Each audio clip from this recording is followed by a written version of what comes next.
I will begin on my first word. We affirm our sole contention is Kremlin conquest. Ukraine was a stepping stone for Russia. Putin is aggressive and wants an all-out war with the West. Cook 25. Russia poses a direct threat to the EU. Its massive military spending suggests that Putin plans to use its armed forces elsewhere in the future. Ukraine is just a step on the path to the West. Russia's goal is to expand its sphere of influence westward, and countries on Russia's border are vulnerable now. So let's go over 25. Russia's overwhelming current advantage is the key factor that may persuade Putin to move against NATO sooner rather than later. In contrast, NATO nations lag far behind. No European army has established a dedicated unmanned aerial force component. Dramatic advances in Russia's arsenal give the Kremlin a significant edge over NATO that Moscow may wish to exploit before that gap closes. Another Russian conflict is inevitable. Only EU singly can stop an invasion. Hull 25. Russia thinks the West is weak. The military is on a crash course of buildup. It is a question of when, not if. The Kremlin relies on signals. Europe must be seen to do more. Action is needed now. Moscow 25. The EU lacks a strategy to address Russia's revisionism. This reactive stance is inadequate. Moscow recently revised its nuclear doctrine, significantly lowering the threshold for deploying nukes. The EU's primary objective should be deterring Russia from aggression against any EU member. The EU must bolster deterrence. Two scenarios. First, Baltics. The Baltics are vulnerable to Russia. Milton 25. The Russian economy is geared towards conflict, and Putin's imperialist ambitions mean he goes to look for conquest elsewhere. Trump suggested that A5 was open to interpretation. Putin will put pressure on the Baltic states and test the resolve of NATO. Indeed, Malyasov 25 concerns Russia may test NATO's A5 by initiating conflict in the Baltics. Russia's forces in the Baltics remain operational. Russia is preparing to wage a full-scale war. The Kremlin has shifted towards wartime production, manufacturing weapons beyond the need of Ukraine. Russia is building military infrastructure aimed at the West. The conclusion of the war in Ukraine will not bring peace to Europe. Second, Scandinavia. The Scandinavian region is also a very likely target for Russian invasion.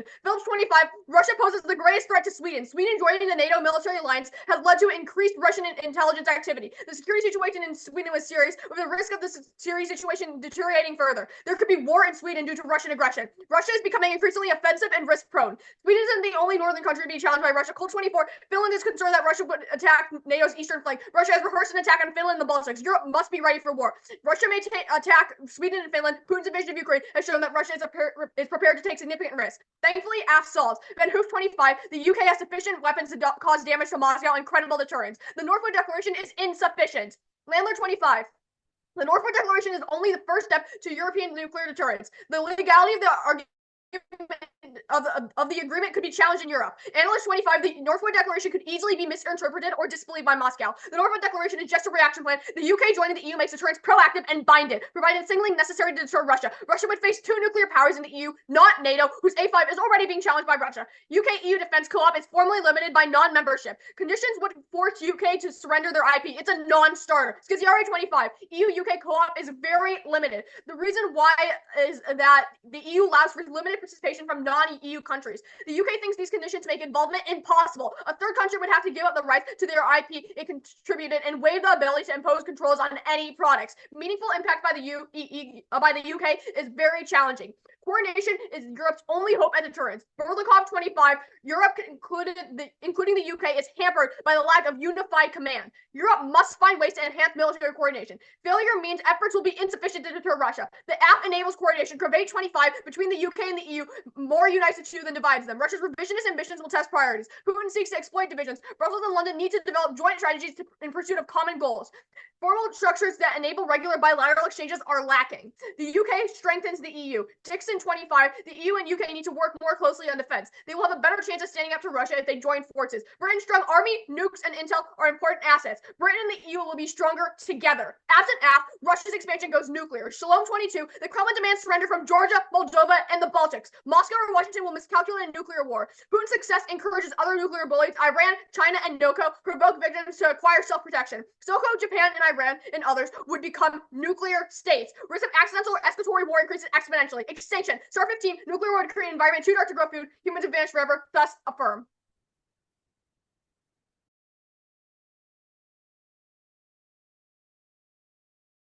Okay, cool. I can send case. Wait, actually, hold on. I'm gonna take like 10 seconds of prep starting.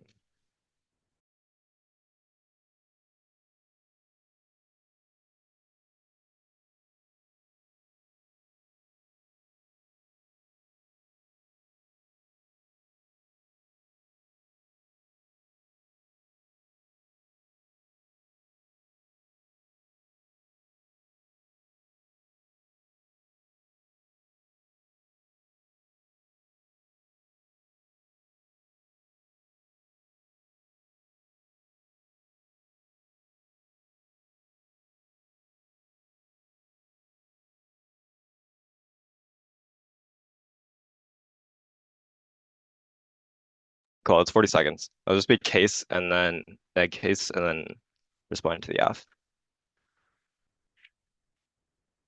Um, all the responses are like analytics, so I can't send them, but I can send our case.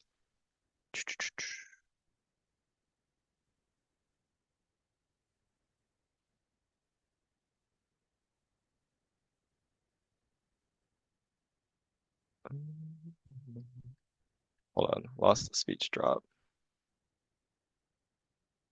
All right, never mind, I got it. Okay, case is uploaded. Let me know when you guys get it.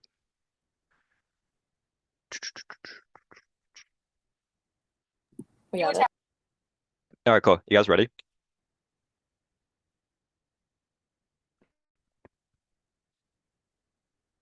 I'm good to go.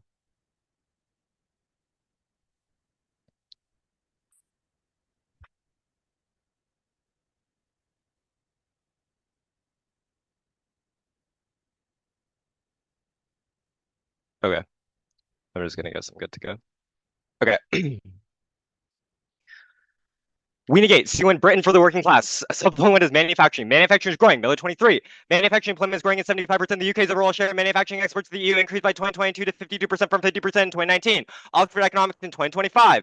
Manufacturing output is forecast to grow 12% in the next 10 years. This compares with 8.6% growth over the past 10 years. Expansion of existing sectors, growth of new emerging sectors, and firms seeking to upgrade for simply relocated facilities have driven a significant amount of take-up in the industrial and logistics sector in recent years. Growth in the sector will be driven by advancement in key sectors such as aerospace, defense, pharmaceuticals, and high-tech electronics. The reason why is trade agreements. Nickel 17. The statement that the EU's customs union prevents member states from concluding individual trade agreements is true. The EU has exclusive competence in Article 207 of the Treaty on the Functioning of the European Union defines as the commercial policy. The UK has entered into many bilateral agreements with third countries. Since then, the UK has been taking advantage. O'Connor 24. The UK officially became the first European nation to accede to the Comprehensive and Progressive Trade Agreement for Trans-Pacific Partnership. This major Indo-Pacific trade bloc includes key economic countries such as Australia, Vietnam, Peru, Chile, and Malaysia. The economic impact of this session is projected to boost the UK economy by $2 billion annually. Businesses across the country will face lower tariffs and fewer barriers when selling to economies across 3 continents. This will help support the government's plan for change by boosting household wages by $1 billion every year. About 25. UK and India's bilateral trade is set up to get more than $304 billion annual boost. The FTA slashes duties on goods, including textiles, alcohol, and automobiles. As part of the deal, 92% of goods exported by the UK to India will see tariffs either removed entirely or reduced, while as much as 99% of Indian goods shipped to Britain will be exempt from tariffs. The UK-Indian deal offers both essential leverage versus the US. Rejoining prevents entrance into the trade deals, which ruins progress. Exceptions are not an option. Anderson 20. UK would no longer be guaranteed arrangements it had previously included Euro provisions, border justice policy debate. Trade is essential. Levy 19. A 1% point increase in trade associated with a 0.1% decline in poverty. Trade causes growth, raises income, poverty drops. Subpoint 2 is bureaucracy. Reintegration would mandate compliance with EU regulations. Fernandez 97. EU regulation apply automatically in all member states. States must adopt administrative measures for compliance. Comprehensive studies by the UK government concluded that the cost of regulations are staggering, with efforts to moderate such cost filings. UK Parliament 09. Measuring indicative EU regulation, the UK government estimated the cumulative cost of regulations at £142 billion. Of this cost, 71% has origin in the EU. The annual cost has increased by 74%. The Commission has failed in addressing unnecessary burdens. Ambiguity over what better regulation can mean all things to people. The Commission's exemplified confusion. European impact assessments almost never lead to proposals being dropped. Since the introduction in 2003, only 3 proposals aborted. According to the cusp of Brexit, rising costs were in place to derail the British economy. IEA 16.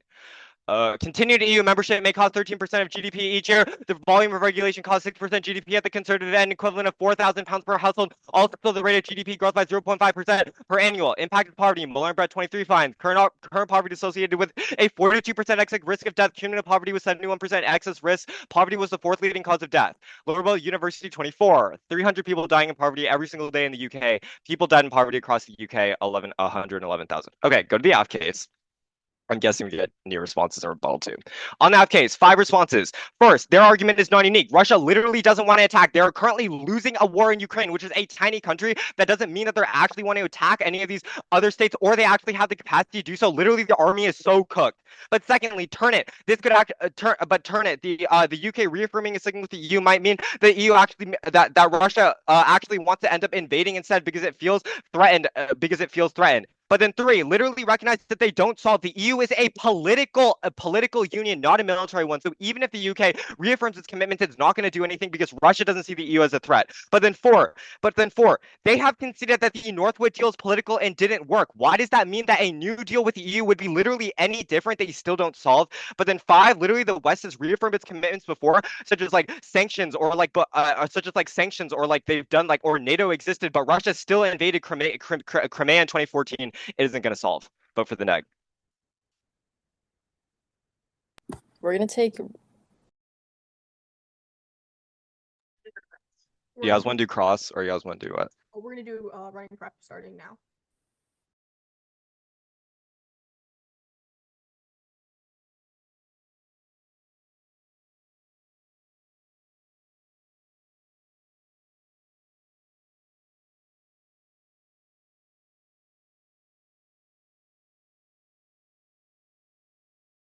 Stopping prep now. That was about 17 seconds.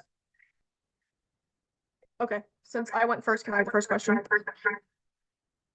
Go for it. Can you explain your climate? Ria, can you mute? Can you explain your climate change argument at the very top of your case? I think that's like a random block my partner pasted in. Can I get a question? Sure. Okay, cool. Let's talk about Putin. So has Putin invaded like another country before? They've invaded Ukraine. Yeah, and Crimea, right? Did Yes. current like it did deterrence exist back then? What do you Like mean? did NATO exist? Did like the EU exist? Because the UK was part of NATO before or part of the EU before, right? Right, NATO existed. So Russia invaded Ukraine when the UK was part of the EU, right? No, because they invaded in 2022, didn't they? Okay, but what about Crimea When did they annex Crimea? in 2014 and the UK left after that? So then my question to you is why is the UK even relevant if the EU doesn't seem to deter at all? Because the UK has nukes. Okay, And so the UK always has nukes. sorry. So the UK has always had nukes and they're engaged in the Northwood Agreement. So like what part of your argument is unique at all? The Northwood Agreement doesn't work because it's not actually a deterrence plan, it's just a reaction plan. Also, it's mostly symbolic. There's nothing that's actually binding these two countries to go and defend anything. Okay. Okay, so if the Northwood Agreement is symbolic, then why would an agreement with the EU like matter? Like the EU doesn't even have an agreement to nuke Russia back. So if the Northwood Agreement is symbolic, why is any other agreement not symbolic? The EU has their own equivalent of Article 5, which is you know what Article 5 is, right? Literally, no, I haven't prepped this topic as all. Okay. So Article 5 is what NATO has, where Hmm. an attack on one is an attack on all. Everyone's going to come and flock to your defense. Okay, cool. Okay, you can take question. Okay. Can you go over how you access your impacts for your C1? I'm faintly sure we're missing an interlink, but I'm pretty sure I'm guessing that like right now deals are really good for the UK's economy. And then that means if the economy crashes, that means that more people fall into poverty, which is really bad because then they can die. Can I get a question? Sure. Okay, let's talk about the EU. Has the EU ever fired a nuke on somebody? No, Okay, so why would they now? they wouldn't because of mutually assured destruction. Okay, so if mutually assured destruction exists, then it seems like Russia won't invade. And I think that's Russia cross. still has invaded in the past. Just because a nuclear war isn't always triggered doesn't mean that conventional war isn't. All right, cool. I think that's cross. Yeah. Thank you.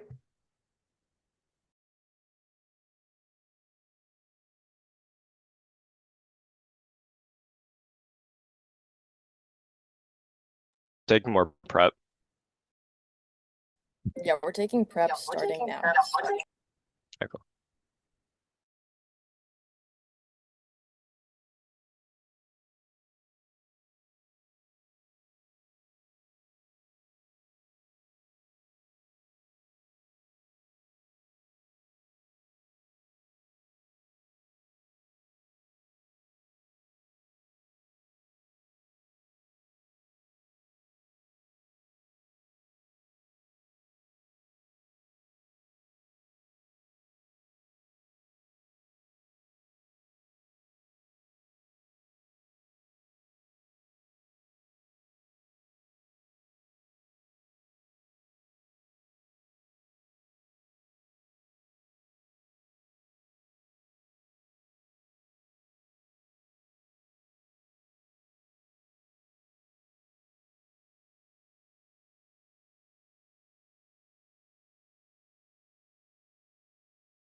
Okay, that's. Oh, Lana, can you mute? Okay, cool. That was a minute and 30 of prep. So, yeah, is anyone not ready? Okay, cool. So, I'm just gonna be doing like frontlining and then their case. Starting. Time starts my first word. On our case, they read a non-unique. Russia doesn't want to attack. We read cards in case that said that We read cards in case that said that Russia does want to attack, and also mutually assured destruction doesn't matter because of miscalc. Miscalc is when there's a technical issue, which means it doesn't matter about the chain of command or like people actually consciously thinking that we're gonna like there's mutually assured destruction. Also, they said that the UK rejoining, that means that Russia will be threatened. Yes, Russia will be threatened, and that's why that's going to be deterred. Also, they claim that the EU is a political union, not a military union. Nevertheless, they still have military agreements, and we read cards in case again that says the UK specifically deters Russia. They just have analytics on it, so you trust our evidence over their like speculation. They said that Northwood didn't work before, so this doesn't work either. The Northwood Agreement, as we explained in Cross, is completely different to the EU's to the NATO's A5. The Northwood Agreement is just a reaction plan and nothing more, not providing any real deterrence. Regardless, so on to their case, on their first contention, the uniqueness is just evidence from 2023. It's really bad because things have just completely changed, and like that doesn't matter. They also just kind of assume that since climate change is irreversible, we should just do nothing. That's just like a defeatist ideology. Also, worsening climate change makes cooperation a bigger priority. The UK by itself can't just move global markets. Rejoining the EU gives it a seat at the table to shape the climate policy. Also, the card is just like philosophical doom and not practical analysis. Bottom line, climate change being serious doesn't mean that we just give up on everything and throw our hands up and it's like, okay, well, if we can't completely reverse it, then we should just give up. Also, their primary evidence is from Open Europe from 2009. It's a well-known Eurosceptic think tank, which has a clear ideological motive to inflate regulatory costs. The figures take from the UK government IA, which measure gross costs only, not net costs after benefits. Also, Brexit didn't reduce bureaucracy, it multiplied it. Post-Brexit trade now requires customs declarations, regulatory divergent management, rules of origin checks, and compliance with both UK and EU standards. National Audit Office, NAO, and OBR report that UK business face higher compliance costs today than pre-Brexit. Also, the independence argument is just a myth. The UK still mirrors EU regulations to maintain market access, but without any say in their draft, a phenomenon called the rule taking. Also, the EU regulations doesn't mean doom for the UK. Many countries, successful countries, are part of the EU. Those countries have large economies and are doing just fine while being part of the EU. The EU just gives more access to markets. The single market policy is better. Also, the opponents haven't read Extinction, so we outweigh on magnitude. That matters most because they can't solve their arguments if we're all dead. Again, all of their impacts don't matter if everyone's dead. You can't solve for anything that they talk about. If everybody's dead, you prefer us, and you prefer our magnitude over theirs. Thus, vote AF. We're gonna take some running prep time starting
Okay, that was a minute. That was a minute 20 of prep. It's gonna be neg. Um, it's gonna be neg weighing Alex. Okay. All right. Time starts. Now, my opponents made a couple of responses here, so remember. First, to say our evidence is flawed. Two responses. A, they do not provide you any counter evidence to show that even if it is flawed, you still have to accept it. But B, they don't tell you why it's flawed. Just saying it's a conservative think tank doesn't change the fact that the mythology itself is sound because it's taking into account regulations. It's asking them how to impact the businesses, even if they don't like the source. They don't like a mythology. Second, you see that Brexit only added more regulations. Okay, sure, it added more regulations with EU trade, but it removed regulations for international trade, which is why the UK-India agreement is bringing in $34 billion annually over the long term, and why the CPTPP is going to bring in $2 billion over the long term. Three, also prefer international bigger scope. Three, they'll say that EU is doing fine. I don't care if the European Union is doing fine because Britain is doing better after Brexit. Manufacturing is increasing, and new trade agreements have meant that the United Kingdom can thrive and support its middle class. At that point, they don't really read any of the responses. At that point, let's look at their first argument about at that point, let's look at their first argument about Russia. First, Temperament09 finds that math events for nuclear weapons make the cost of war obvious and everyone unacceptable. Even the craziest dictators forced to accept that wars in nuclear states unwinnable. That's not with the effort. The iron logic of the terms of mutual destruction is so compelling. It's such what's known as the nuclear peace, a virtually unprecedented stretch in which all of the world's major powers have avoided coming to blows. They'll say that miscalc prevents math from taking into account if miscalc is going to occur, then why has it not already happened in the 100-year history of nuclear weapons exists? It doesn't make sense. Also, make them quantify to you the probability of miscalculation in the first place, and also make them tell you what incentive Russia has to nuke Europe in the first place. Second, American deterrence remains. Trump's perception of NATO has shifted, and he has financial incentive to continue support. Shepard from last month finds that Trump softened his stance on NATO, added he thinks collective defense is fine. NATO allies finance America's missile defense systems and other weapons for Ukraine. That's really important because historically, NATO has always deterred Russia, which is why not once in Russia's history have they ever attacked a NATO country. NATO ultimately deters. But three, it's not in Americans' interest to abandon Europe. Major 25 confirms Trump's administration remains committed to its security assurances and recognizes the strategic importance of allies. The chaos associated with the collapse of nuclear deterrence can hardly be in the interest of any U.S. administration. That's really important.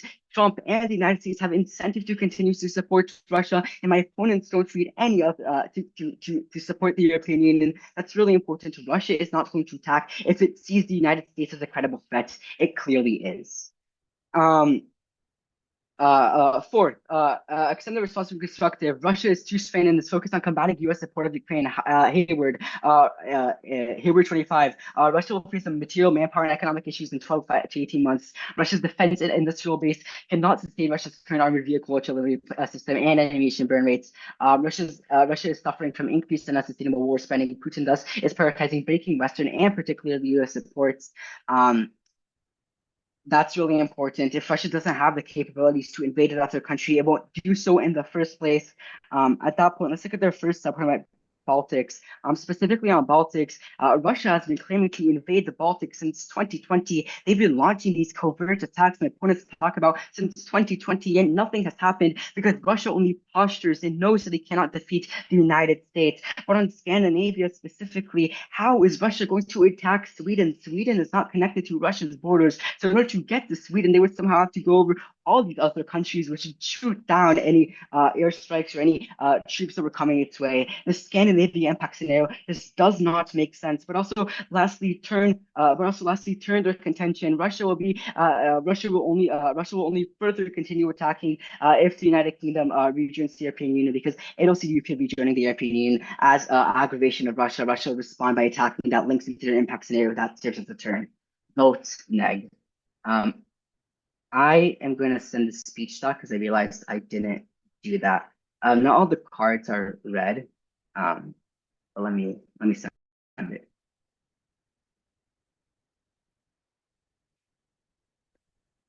Okay.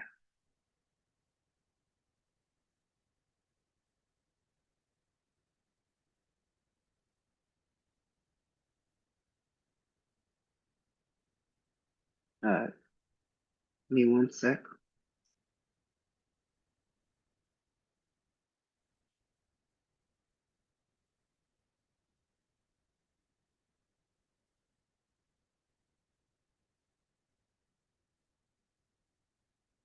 Okay.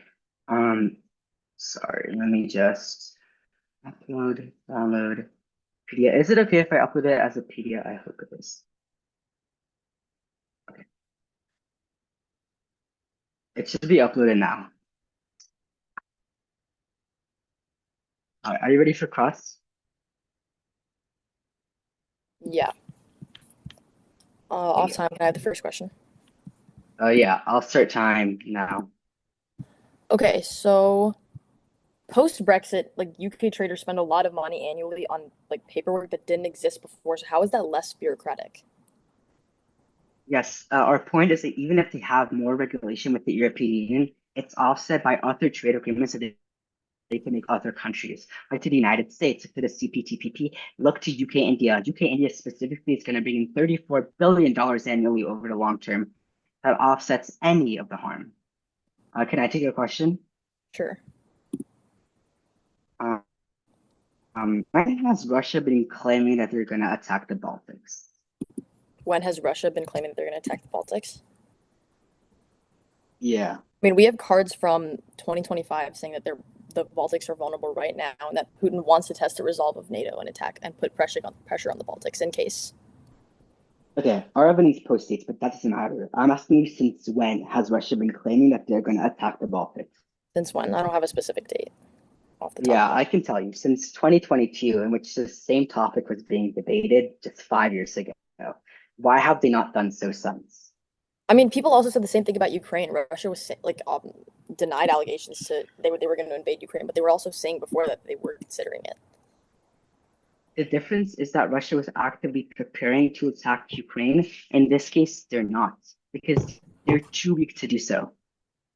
I mean, they've But been you can take a increasing military, question. so I would disagree with that. But I'd ask for your card on that, but you can take a question. okay, you can have you can. It's in case, but you said that regulation it kills competitiveness, right? We don't necessarily say that. We say that the regulation has caused unnecessary burdens, especially on small businesses. Okay, so if it's so burdensome, then why is Brexit still like chained us to EU standards? Like, isn't that willingly taking on the rules? Yeah, I'm really glad that you brought that up. What Brexit allowed us to do is allow us to pick and choose the regulations that Britain actually wanted to follow on with. So, for example, it adopted some really important regulations regarding the environment and labor standards, so that way it could uplift the quality of life of people living within Britain. But it took away strenuous ones that only harm small businesses. That's what Brexit allowed us to do. But even then, you can look outside of the European Union. We're still making free trade agreements with other countries as we speak. That ultimately outweighs any of the loss due to the European Union. But can I take a question? Sure. Yeah. Do you know where where's Sweden on the map? It's like way northern Europe, Yeah. How exactly is Russia going to get to Sweden? like aerial forces. Okay, but those aerial forces have to go through other countries. So wouldn't those just be struck down? I mean, not if like they're not explicitly attacking those countries. Russia has one of the most advanced aerial force systems in the Why? world. But every EU country is obligated to defend. Okay, that's cross. They're not. Are you guys gonna take PEP for summer? Yes, we are starting now. All right.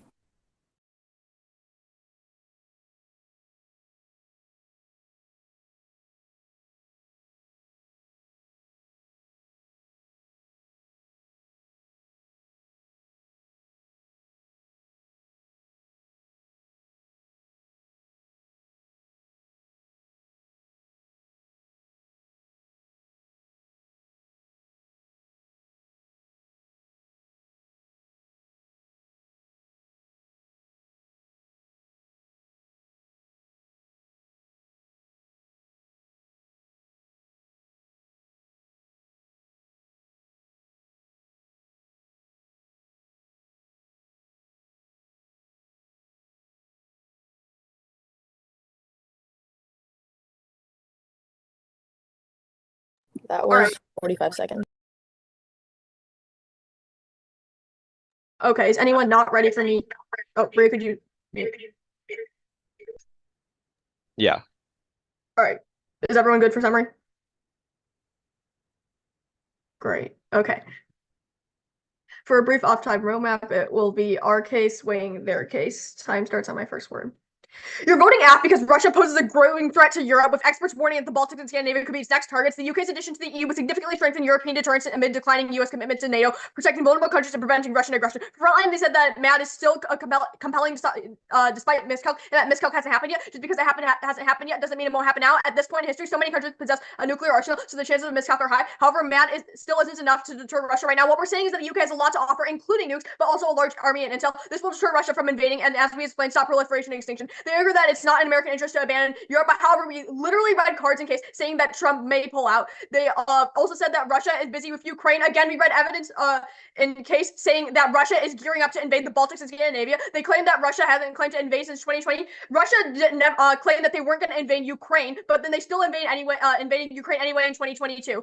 They claim that Russia would be aggravated by joining. Yes, Russia dislikes NATO expansion. That's central to its strategic grievances. But Nordic countries responded with strength, defense, conscription, rearmaments, regional cooperation, undersea infrastructure security, all in response to that aggression, not evidence of Russia's inability to strike. For weighing out way, I mentioned in scope because if you don't affirm, you will condemn the entire human population and pretty much life as we know it to total extinction. This is would be brought on by miscalc nuclear war that would trigger if the EU doesn't have proper deterrence system.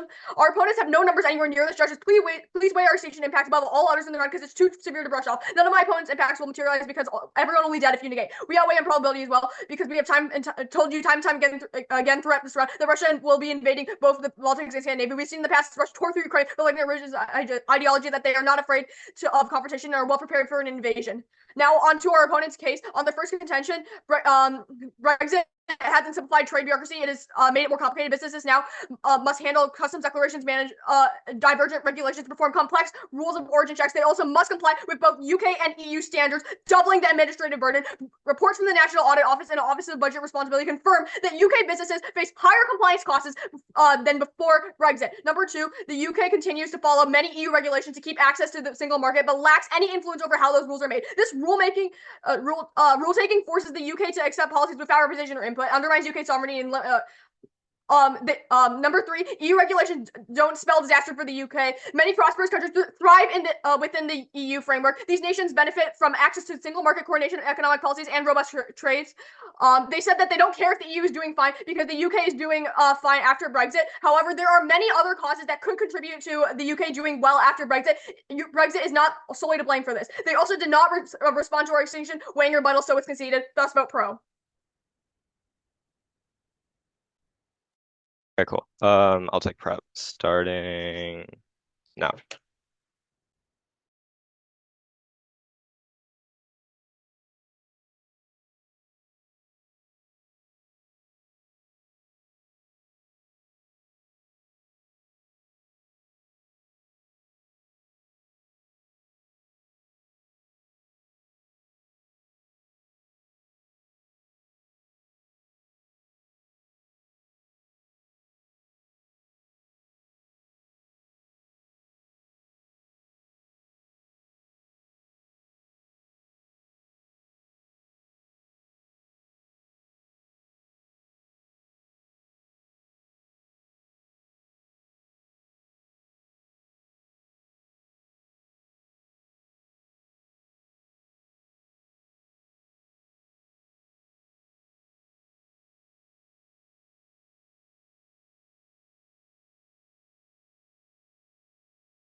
Okay, cool. I think that's all our prep. We're just gonna go manufacturing, weighing their case.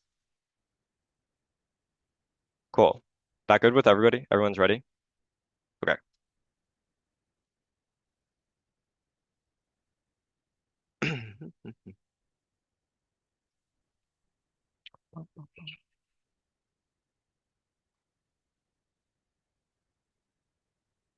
Okay.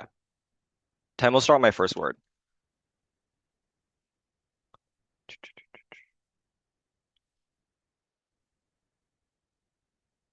Okay. Starting on the net case, extend manufacturing. Right now, Britain's manufacturing is increasing by 75% because it's able to engage in international trade deals like the CCTP or UK-India that are worth 139 billion pounds. However, re-entering the EU means that the UK loses access to these deals because of Article 270, which plunges people into poverty, increasing their chances of death. They just extend two responses. They don't actually respond to what Yali says. First, they say that re-entering means increasing bureaucracy. That doesn't matter. This bureaucracy doesn't actually impact anything because Britain is still able to engage in international deals. They have conceded that the UK-India deal, it was so profitable for the UK and is the reason why their economy is rising. But secondly, they say that many other successful countries are part of the EU and their economies are thriving. That doesn't matter. They have not listed any of what of these countries are. But secondly, the UK is very different than any of these countries. In fact, I'd argue that the UK, it's probably better for the UK to stay out of the EU because they can create policies that are better for them, which is obviously why the economy is recovering. Then go to the weighing. First, we outweigh on scope. Their scenario is one actor, the UK, trying to solve multiple international issues from multiple actors, whereas our economic contention is multiple actors trying to solve one issue, which is econ, which is much easier, making our argument inherently more probable. Prefer our probability weighing over their extension weighing on policy process. We should inherently prefer more probable arguments. Otherwise, we'll never make a decision. Otherwise, we'll never be able to make a decision because we'll think everything impacts out to extinction. So we should perform more probable arguments. Then, on their probability weighing, they say that their argument is more probable, but their warrant for that is literally just their uniqueness, like that actually isn't probability weighing. But secondly, they haven't even extended like any actual internal link into extinction or extended why it happens, which means I don't even think you can vote on their extinction scenario anyway. So it's probably cleaner to vote on our arguments. Okay, go to the app case. We're going to go for two things. First, extend the turn, which is clean conceded by them, by the way, that the UK re-entering the EU means that it's actually going to provoke Russia because Russia will feel threatened, which means that Russia is actually going to attack. It's really, I mean, it's like not well warranted, but I mean it's conceded, so it's clean. But then secondly, also extend the fact that NATO still exists, which means that they're still going to be able to deter Russia. They say that Trump is going to pull out, but our evidence literally postdates theirs and takes into account the recent sanctions and ammunition that he gave to Ukraine, which means that other EU countries still perceive the NATO as credible. Russia still perceives the NATO as credible. Still perceives NATO as credible, which means that they still aren't going to invade. Again, prefer this on historical precedents. Remember that Russia has literally never invaded a NATO country, which means that it is still not going to happen. For all these reasons, please vote for the neg.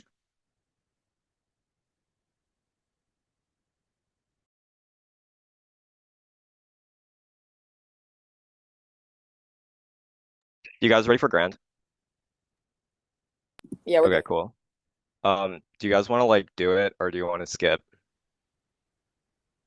Okay, wait, maybe it's being recorded, so like we should do it. Okay. If it's exchange for prep time, I'm open to that. Oh, I don't know. We We're can down- just do it because I think Yeah. Okay. Okay. Do you guys want the first question? No, sorry, you can have it. Okay, cool. Has the EU like has Russia ever invaded like a NATO country? Russia's invaded countries that were EU candidates, which is we're focused on the EU right now. Yeah. Wait, but like if NATO still exists, that means that Russia's still going to be turned like nothing less, right? If wait. they, Also wait. Sorry to cut you off. I just want to clarify. Your impact scenario is the Baltics and Sweden. All of those countries within the Baltics and Sweden all are a part of NATO. So attacking attacking Baltics or Sweden is just attacking NATO. right here, it's important to remember the cards that we read in case saying that the A5 is under question from Russia and that Moscow doesn't believe in it.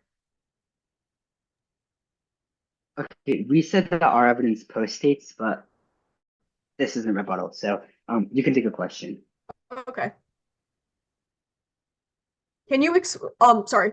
So when Brexit, when the Britain was part of the EU prior to Brexit, were they still able to trade globally? They couldn't dictate their own terms for trade, which is why trade was hindered. So, like, yes, they theoretically could trade with other countries, but it was by the European Union's terms that prevented them from getting nearly as good of a deal as they could have, which is why when they renegotiated trade deals with countries like India after they left the European Union, they were able to get a significantly much more advantageous deal, which increased trade, which increased $34 billion for the UK economy. All right, you can have a question. Yeah.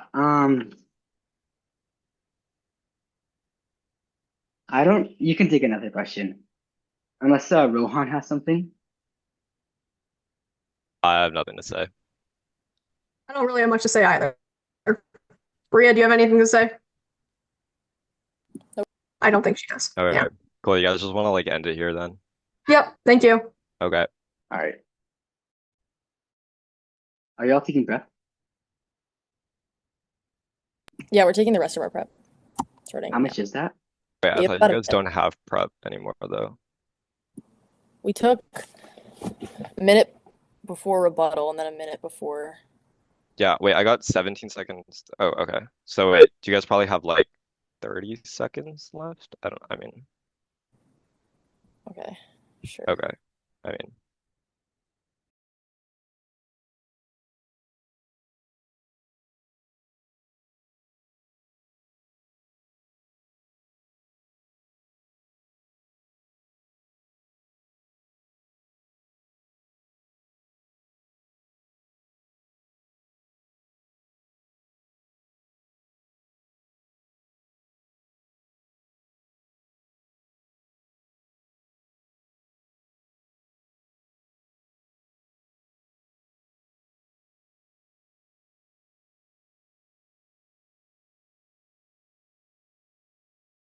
Okay, that's prep.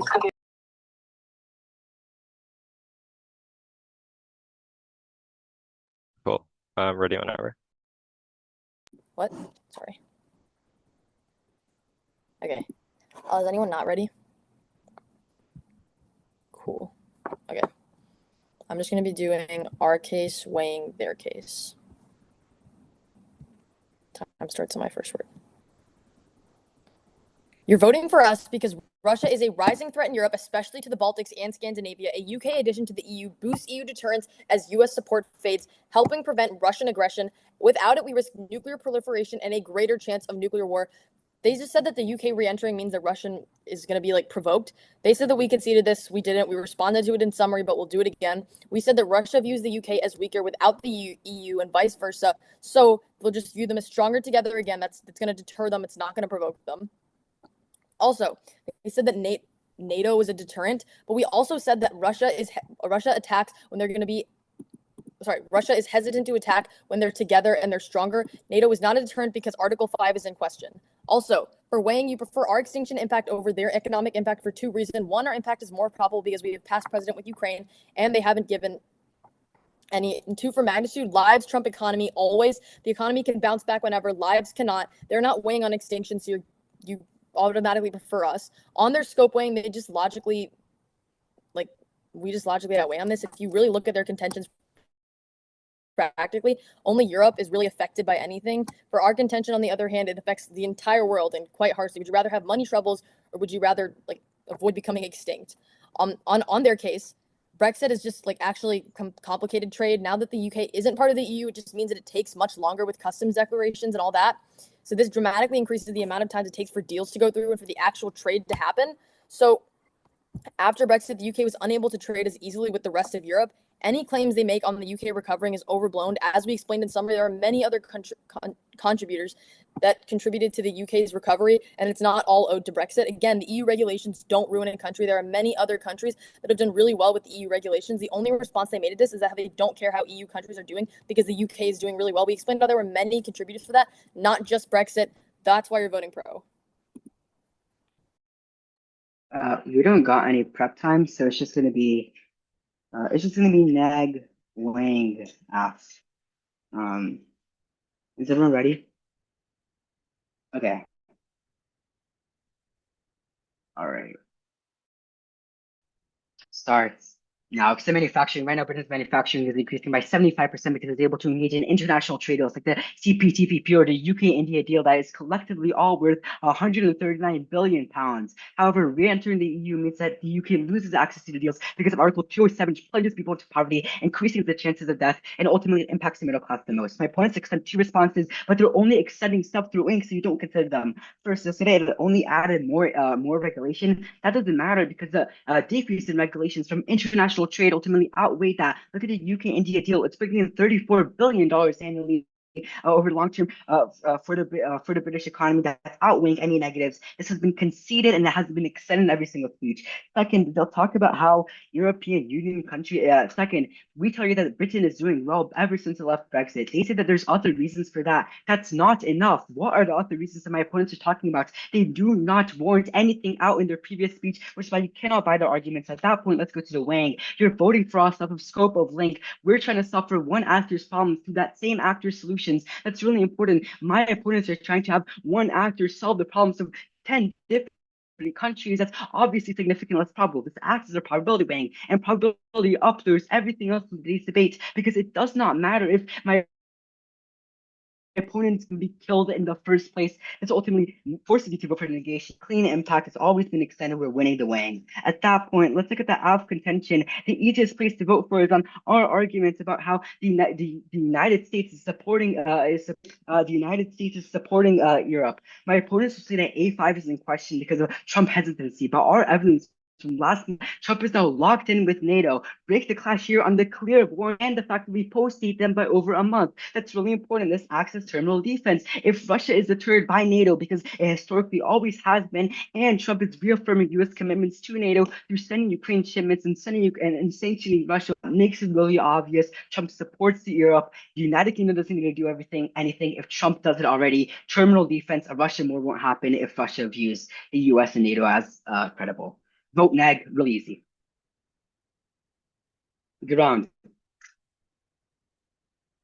Good round. Good Did job, my guys. mic cut out? Yeah, but it's like fun. Don't even worry about it. Okay. Would you guys like me to clarify what I said, or is it just chill? Yeah, I'm gonna say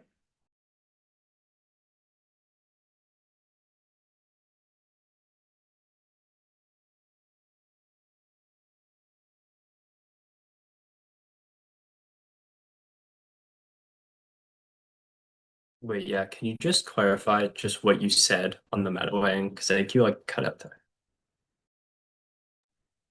Yeah, so I said probability Trump's extinction. I said probability wins on MetaWing because of policy paralysis. It was just the same analysis my partner made during the summary. And then I also said that it doesn't matter if my opponents could save lives, if those lives don't need to be saved in the first place, which is why probability outweighs everything else. Sorry my mic cut out. I apologize about that.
Okay. If everyone could please come back.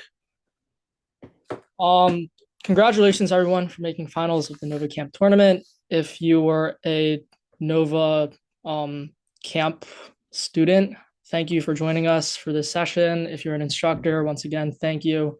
All of this is volunteer, so everybody's that is here is just doing it because they want to help you. And of course, thank you, instructors. This camp would have not happened if it weren't for you. Okay. The decision is an 11-0 for the negative. I will go first. I think that this round was actually very close. I'm surprised that nobody voted for the AF. And here's why. I think that the AF is actually ahead on the weighing, which might be something that other judges don't agree with. But I think the scope and magnitude analysis came early in rebuttal. The policy paralysis argument is very, very poorly warranted in final. To be honest, I didn't really even catch it in final. Apparently, there was a mic problem, but the mic malfunctioned for maybe 2 seconds. There's no way you got all of that said in like 0.2 seconds. Like that was not what you said. Either way, I think extinction first is pretty ahead. And I really want to vote AF at this point in the round, but I don't think the AF is winning case. The AF argument hinges on Article 5 not being credible, but Article 5 is credible per the analysis that Trump is still backing NATO. And the evidence from the neg does post-date. And I think that this is terminal defense because there's no more problem to solve if Russia is no longer wanting to attack because they think NATO is credible. Also, there's no internal link extended, so I don't really know how you get to your impact scenario. So then I look to the neg. The neg case is very clean. And the neg is ahead on probability. I think the scope into probability weighing is very clever. I haven't heard that before, but I think it's very clever. The only hesitancy I have at this point is that the neg doesn't extend an impact. And I wish that the neg would have at least tried to argue that their impact would preclude the AF impact in some way so that it seems like there still is an implication to the argument. But either way, since the extension from both sides is pretty bad, I think that it's only fair that I grant both teams an extension in some way. And since there is terminal defense on the AF, I negate. But I think that this round was very close. And in another panel, I could definitely see it going very differently. I Okay, go next. you go. I'll go. Yeah, okay. My bad. I was gonna say I basically agreed completely with Andrew's decision. Um, except I did think that actually I thought the AF was ahead on probability because the imperial like the in final focus your warrant for like scope axis is probability was like just what I just said. You just said scope axis is probability. I didn't really catch a reason why in final. So I thought that the AF was kind of cleanly ahead on probability, even with the policy paralysis argument. Um, but yeah, I didn't think that you had any offense, or I didn't think that the AF had any offense. Um, Also, side note, I think that the neg should have kind of weighed the turn, but I don't know.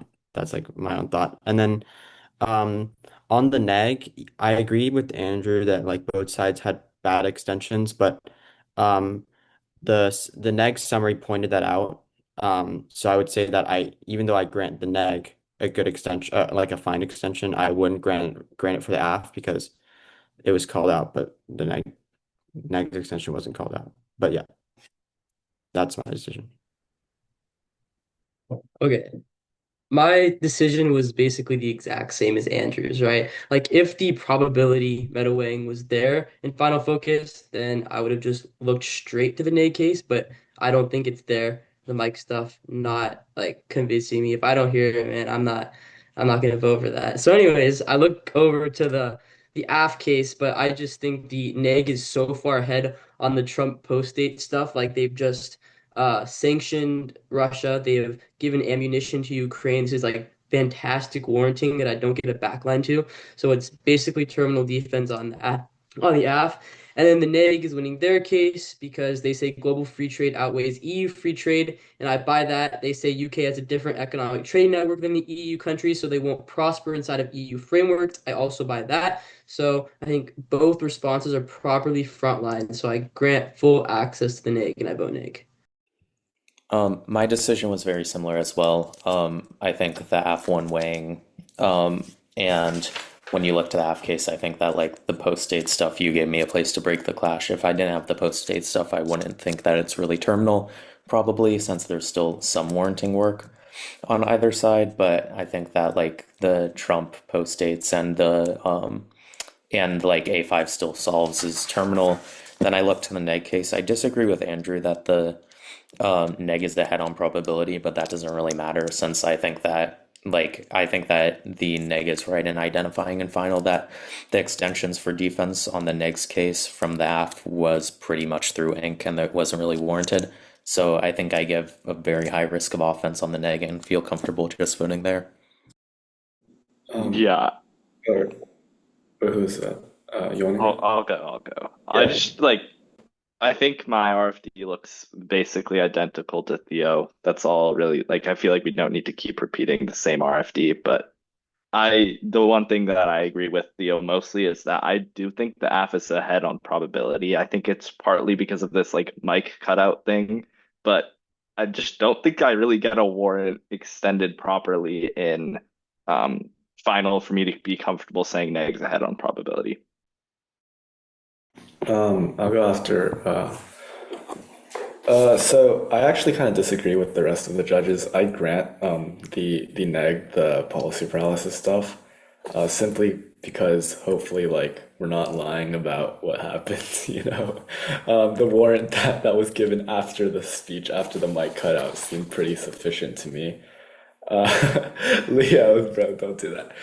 Anyway, so I think the neg is winning the meta weighing layer. So I look to who accesses probability. I buy the scope gives like more probability into the solvency stuff. I think that's actually really smart. Similar to what Andrew said, I've never heard that before, and it's really smart.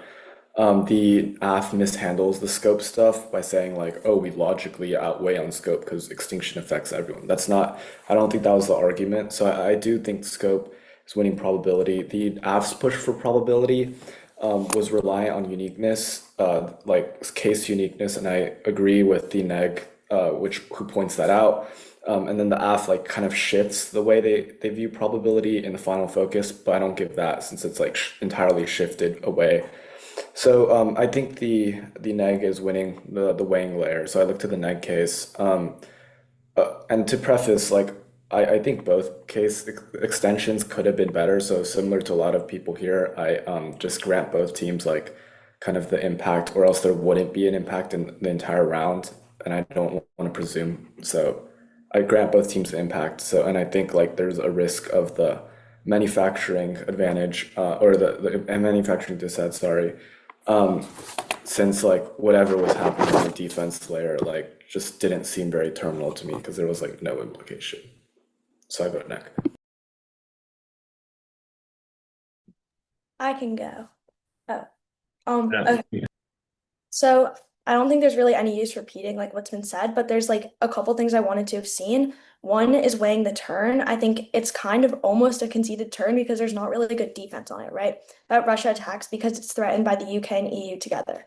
And I wanted to hear like I wanted to hear why your turn matters. Like what I really would have wished I heard is that because it aligns with the aggressive, like that Russia is aggressive, the logic that they bring up in like their case, right? I want you to tell me why this matters, and I want you to weigh it. That's really what I was looking for. I also wanted a response to the fact that like multiple actors on one issue probability is way better than one actor on many different issues. Like I wish I saw a response to that also. But yeah, I also kind of just voted off weighing because it's kind of clean. Yeah, I have the same RFD as most other people. I thought that like the probability weighing was basically a wash. So the AF is probably ahead on magnitude, but that the like US still supporting stuff is basically terminal defense. So then the neg has enough offense to vote there. But I thought that this round was like really close and probably much closer than the decision might suggest. I agree. I think on the weighing, I like that the AF wing is like pretty much a lot more intuitive. And I also like that both teams did a lot of weighing overall. But just on the AF case, I think you need to do like a lot more work to win Russia because the Trump evidence does post-date and the Warrington is just never really well interacted with throughout the round.